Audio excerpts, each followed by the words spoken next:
नमस्कार। हनुमानगढ़ राजस्थान से मैं आनंद जैन आप सभी का YouTube चैनल पर स्वागत करता हूं। और आज हम होली को पर्यावरण अनुकूल प्रकृति के साथ प्रेम भाव से और सभी के साथ सद्भाव से बनाने की बात करते हैं। देखो, ऋतुराज बसंत का ये निखार, जहां प्रकृति सजी है करके नव श्रृंगार, जो फागुन की बहार छाई है वो मदमस्त कर रही है। और होली में हम सभी इस शानदार प्राकृतिक पर्यावेश का पूरे दिल से सत्कार करते हैं। होली केवल रंगों या उल्लास का पर्व नहीं है, बल्कि ये प्रकृति की मनोहर छटा, आपसी प्रेम और सद्भाव का भी प्रतीक है। जब बसंत ऋतु अपनी सुगंधित छटा चारों तरफ बिखेर रही है तो मन आनंदित हो उठता है। ऐसे में जब हम होली बना रहे हैं तो हमें इस उत्सव को पूरी तरह से गरिमापूर्ण, पर्यावरण के अनुकूल और सामाजिक सौहार्द के साथ बनाने का संकल्प लेना चाहिए।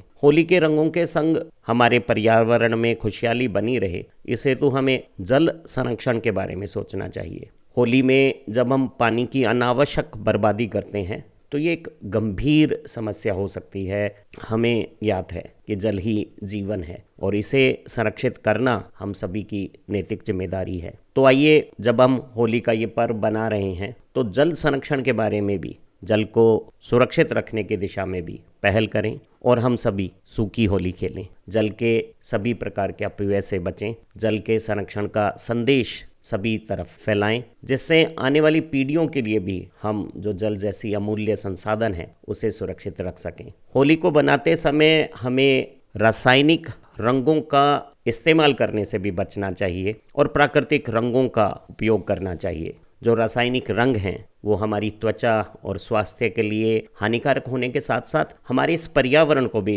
नुकसान पहुंचाते हैं। जो रासायनिक रंग हम होली में इस्तेमाल करते हैं, हरे रंग के तौर पे हम कॉपर सल्फेट का इस्तेमाल करते हैं, और अगर ये हमारी आंखों में चला जाता है तो जलन होती है।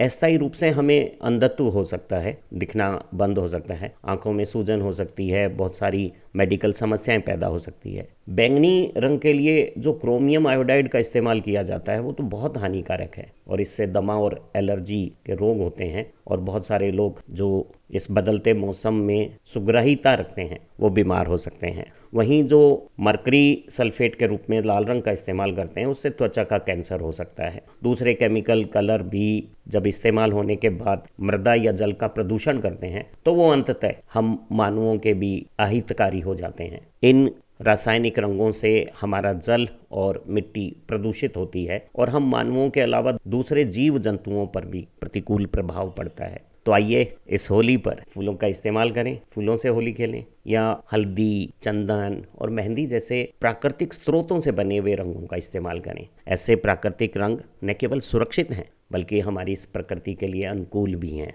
एक और बात मुझे कहनी है, होली में हम आपसी मैत्री और सद्भावनाओं को बढ़ाएं, ये बहुत जरूरी है। होली का असली उद्देश्य केवल रंगों से खेलना नहीं है, बल्कि समाज में प्रेम और भाईचारे का संचार करना है। ये पर्व हमारे सभी पुराने गिले शिकवे मिटाकर एक नई शुरुआत करने का अवसर देता है। तो आओ, अपने वैर और विचारों को जलाकर, सभी प्रकार के गिले शिकवे भुलाकर बिखेरें प्रेम और सद्भाव के रंग और दें इस समाज में सौहार्द का, सद्भाव का एक बढ़िया संदेश। तो ध्यान रहे, हमें होली के इस उत्साह में पर्यावरण की रक्षा को याद रखना है। सभी प्रकार की प्लास्टिक की थैलियों, गुब्बारों और हानिकारक रासायनिक युक्त रंगों का इस्तेमाल नहीं करना है, क्योंकि ये न केवल हमारे पर्यावरण के लिए हानिकारक हैं बल्कि सभी प्रकार के जीव जंतुओं के लिए भी घातक सिद्ध हो रहे हैं। तो रासायनिक रंगों का करें बहिष्कार और प्लास्टिक की थैली और गुब्बारों से करें इनकार। होली को बनाएं एक यादगार और एक सकारात्मक अनुभव। होली का उत्सव तभी सार्थक होगा जब हम स्वयं के साथ साथ प्रकृति और समाज के प्रति भी संवेदनशील बनेंगे। तो आइए, इस बार होली को एक नए रंग में बनाएं, प्रेम, सौहार्द और प्रकृति संरक्षण के रंगों में शानदार होली उत्सव बनाएं।